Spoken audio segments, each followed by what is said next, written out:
Hello everybody, this is Nirmal Chawla, and as you are aware that in this year 2024 almost every country के immigration policies में changes आए हैं, and this is the first year in my 33 years of career that I have seen that almost every country की जो immigration policies में changes आए हैं, कई strict हुए हैं, कईयों ने extra demand रखी है for documentation and so forth.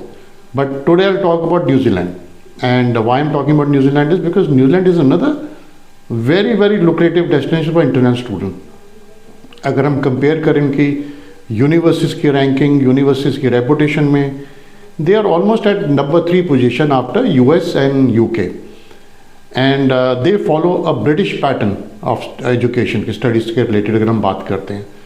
So इनकी भी यूनिवर्सिटीज़ काफ़ी स्ट्रिक्ट है and they are quite costly also. But there are some institutions which are very reasonable and students can actually afford it. Yes, but इनकी immigration जो policy में changes हैं काफ़ी आई हैं.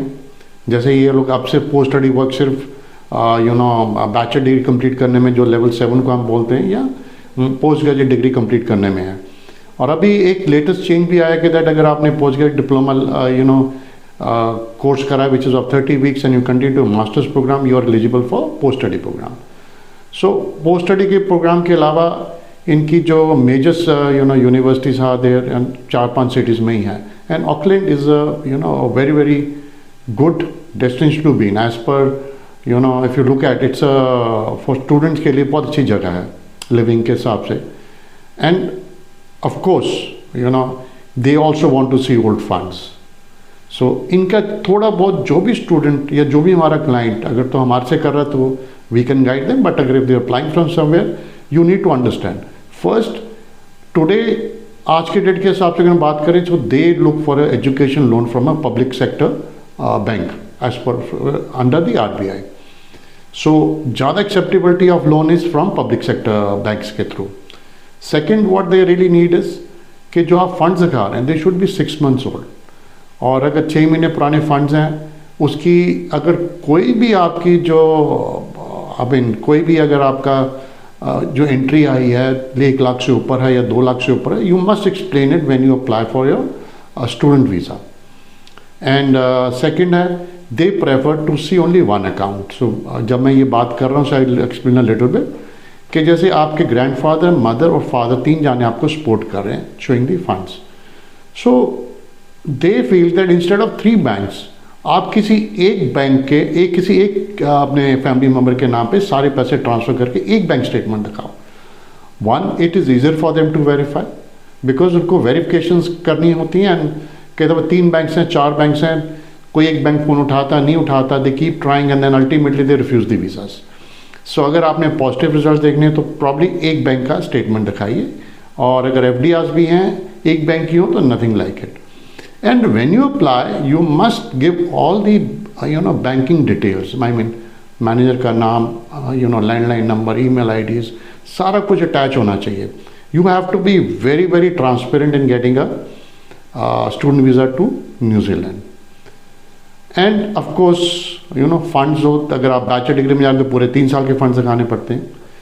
बट उसमें भी आपको एक पॉसिबिलिटी बनती है कि अगर आप 1.5 साल या 2 साल के फंड्स दिखा देते हैं in form of education loan या in form of your own funds, and if your parent, आपकी parents की income अच्छी है, the parents have a high income, you can show a payment plan. Payment plan आप बना के दिखाइए, the embassy is ready to give you the visa. But as I said earlier, सारा कुछ बड़े transparently दिखाइए, and everything has to be genuine because verifications are done and actually they need to verify your bank balance details and income tax returns. Third चीज़ जो है आपको interview के लिए प्रिपरेशन करी होनी चाहिए. In a normal course they pick up some application, they can give you a call and want to understand कि आप न्यूजीलैंड क्यों आना चाह रहे हैं, क्या पढ़ने जाना चाह रहे हैं, उस पढ़ाई के बारे में आपको नॉलेज क्या है. So if you doing a course of bachelors of information technology, why what they would want to understand कि आपका इंटरेस्ट क्या है IT के अंदर and what is the outcome of the course. जैसे आप कोर्स कंप्लीट करते हैं, what is your plan. Suppose you get post study work and post study के बाद इंडिया आना, so you should be aware कि मेरे को यहाँ पे कितनी सैलरी मिलेगी, मैं कौन सी जॉब कर कौन सी डेजिग्नेशन या कौन से रोल्स में मैं जॉब कर सकता हूँ related to the qualification that you have taken. And अगर आप पोस्ट ग्रेजुएट डिप्लोमा करते हैं even after that, and there are some courses which are very very in the shortage list, so you need to come in for a discussion with us also. There are a lot of GNM nurses, they go for a 1-year course also. 1 year का जैसे certificate for in individual sport care या as care में जा सकते हैं आप, और 1 साल के कोर्स के लिए आपकी शो मनी भी कम है. सो इट्स रफली अबाउट 22 to 23 लाख रुपीज़ आपने शो करना है. And doing that course you are coming in to the green list और शॉर्टेज लिस्ट, और स्पेसिफिक लिस्ट है इनकी, जिससे कि आप वर्क परमिट पे भी कन्वर्जन कर सकते हैं. So by saying this, diploma course के against आपको post study work नहीं मिलेगा, but there is a possibility that you can get further jobs in there, and then you can convert to 2 years plus 2 years, 4 years of work permit as well. But all these things we can only do once you share your profile with us.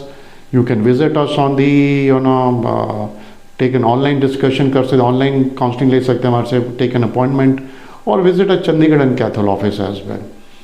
And funds again 3 साल के funds काफ़ी use होते हैं. So best is to take an education loan, और थोड़े बहुत parents के saving account से कहा कि आप अप्लाई कर सकते हैं, and outcome is good. So if there any queries any queries that you have, you are more than welcome to connect with my phone numbers mentioned below, and you can even take a personal career counseling with me as well. I'll be happy to give you a career counseling online and make you understand, and then you can visit our office for further processes. And must look at New Zealand. It's a good destination. And before I end this, I would also like to mention there are some students who've been refused from Australia. So don't be disappointed. You can still apply to New Zealand. Similar course, of course, and funds दिखा के अपना give your genuinity and be prepared for an interview. My team will help you with the interview process because we know what they're going to ask you and will guide you, provided आप तैयारी करने को इच्छुक हो. Ratification on statement of purpose does not help. You should have a general knowledge. Like, let's suppose if you're going for a course for hospitality management or hotel management, so you should be there. What is hospitality industry? What is hospitality industry about? Hospitality industry में किस type की job मिलते हैं? Like there are various options like F&B, F&B है, front office है. I mean, you can look at event management. So you should be aware. So holistically आपको अपनी तैयारी प्रॉपर करनी चाहिए, and you should have a good knowledge on yourself and confidence. English does not matter. अगर आप ये सोचें कि अगर हमारी English proficiency high है, that really does not matter. You should be able to tell the visa officer कि this is my intention. मैंने पढ़ना है, ये मेरा कैरियर पाथ है, इस कैरियर पाथ में मैंने कैसे ग्रो करना है. If you are able to do that, they are happy to give you the visa. And of course, आप PT भी accepted है, IELTS भी accepted है, and again 6 band for bachelor degree, 7 band for 6.5 band for masters. But there are some specific programs like Master of Early Childhood Education, which gets you straight away work permits and jobs and other things, and leads to pathway to permanent residency. So उसमें थोड़े higher IELTS की requirements भी आती हैं, and nursing के लिए भी higher requirements, and you need higher requirement in IELTS or PT. So for specific queries, meet my team. They have the knowledge. Call us and meet my team. So we look forward to see you. Thank you. Bye bye. Take care.